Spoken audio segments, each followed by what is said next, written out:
Hello. It's still morning, right? Yes, good morning. Good morning, hi. So today I am going to talk about two studies that I conducted as part of my doctoral work that really focused on capacity building around positive behavior support, and particularly training staff to be able to work with families around positive behavior support. In my background as a teacher of deaf students with developmental disabilities, my focus and my interest has always really been translating a lot of the work that's happened with hearing individuals for a long time to individuals who are deaf and have additional developmental disabilities. And so there is a bit of a deaf flavor to what I'm going to talk to you about today because that was my little interest. But understand as well that everything you're going to see today certainly applies to hearing children who engage in problem behavior as well. So I'm going to give you just a little bit of background context around some of the issues in the field of deafness and why this is a bit of an issue in deaf education. Some demographics, up to 50%, give or take, of school-age students who are deaf or hard of hearing have at least one educationally significant disability.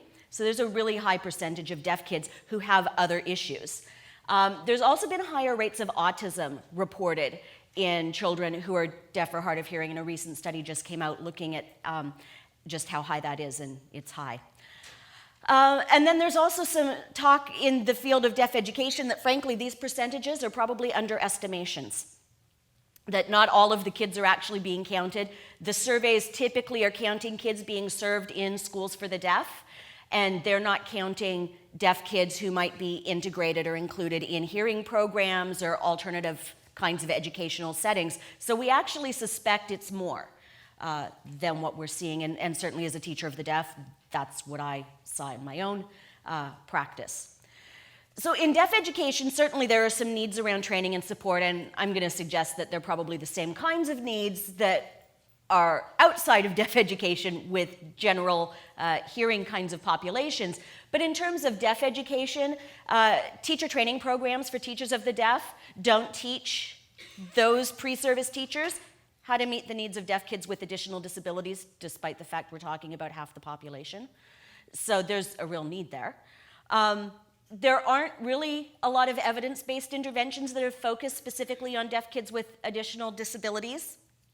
And parents are reporting over and over again, and certainly this was my own experience, but it's also been reflected in the literature. Parents of deaf kids with additional disabilities go to schools for the deaf. Schools for the deaf don't know how to support them. Go to special education settings and hearing schools, they don't know what to do about the deafness. So they're kind of left stuck not knowing who they're supposed to get some help from. So in terms of all of these needs, really what I looked at was, the need for deaf education professionals, those providing support to families, to schools, to people who are transitioning into adult services.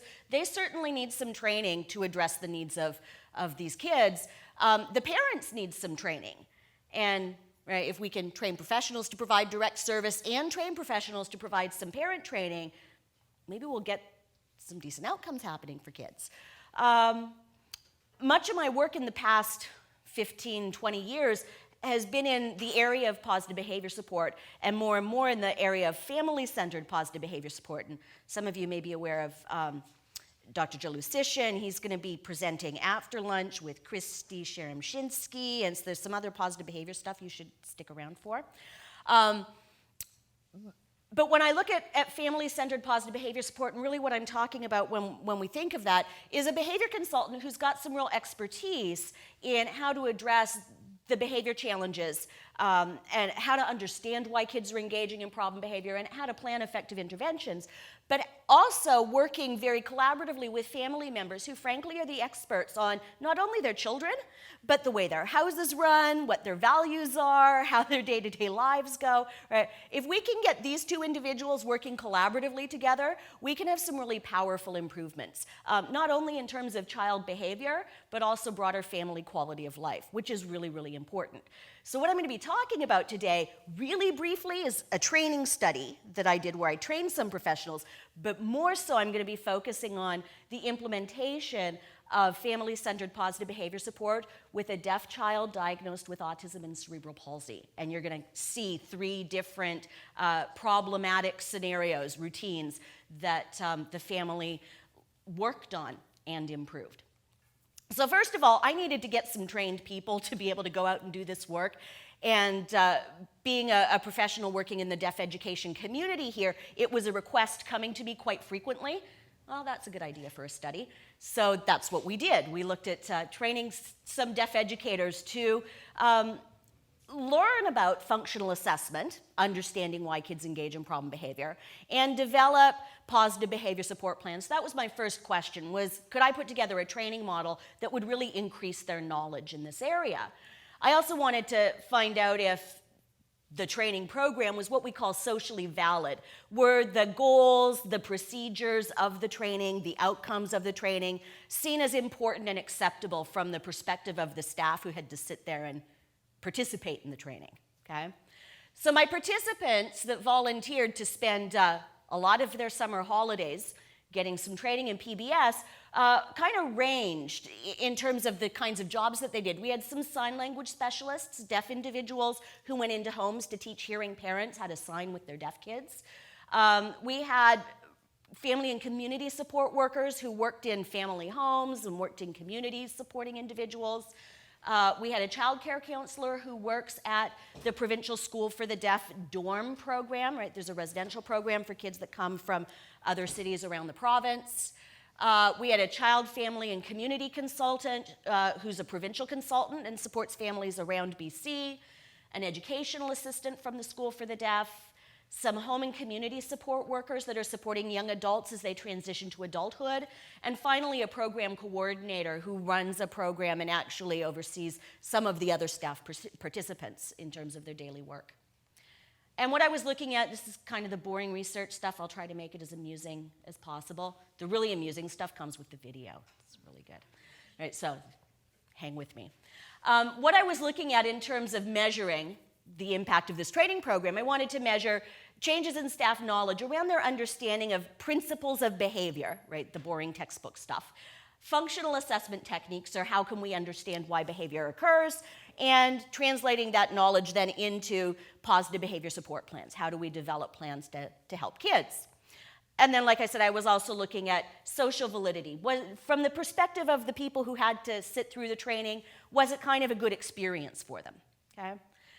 So the training program was it involved a bunch of stuff. Lecture, I stood up there and taught kind of like a class. But they also had some group activities and they did some case study work, so they would get a chance to sort of practice.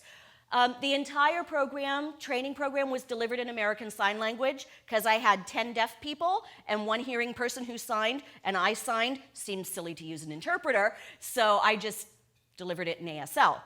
Each class session was 4 hours over twice a week over the course of 5 weeks, and it happened during their summer vacation. So these were some dedicated staff who gave up a good chunk of their summer holiday to come in and learn, which I think speaks to the importance from their perspective of getting this kind of information. They're really hungry to try and figure out how do we help these kids that we're finding to be a real challenge.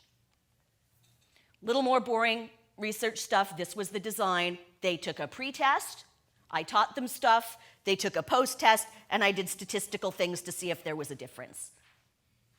The pre and post-test had 45 items. It was multiple choice. It was in written English before I taught anything and after I hopefully taught them something.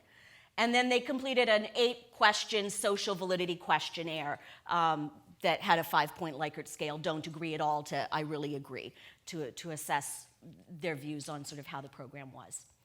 So here are the numbers. If numbers frighten anybody, sorry, we'll make it not so painful. Pre-test score is right here, 23.73. The post-test score is there, 34.65. So those are average pre and post-test scores across all 11 of those people. You can see what the range of score was pre and the range of score post. So some people had a little bit of knowledge before they came in, and some people didn't have much background at all. The statistical analysis stuff, the frightening thing, is down here. Right? We have statistical people who help us with these things because I'm one of those not a math person. But the results were statistically significant, which means the training program was effective in terms of increasing knowledge. So I was happy about that. I was also really happy about the social validity results. The social validity scores were high. The participants rated the program high in terms of social validity and talked about things like the training program was relevant, it met their needs. The strategies were clear and effective, and one of the things that came from most of the deaf people was how nice it was to receive instruction directly from a teacher as opposed to via an interpreter. And that the activities and materials were helpful in terms of them acquiring the information. One of the quotes that came off one of the questionnaires from a participant was that having done the training increased her confidence in working with children and families. And I think sometimes confidence is a big part of this too. It's not just having the skill set, but it's kind of feeling that you know how to apply that skill set and that you are confident when you go in that you can probably solve the problem. If we don't feel confident, even if we have the skills, it's harder, right? So I think confidence really plays into it as well.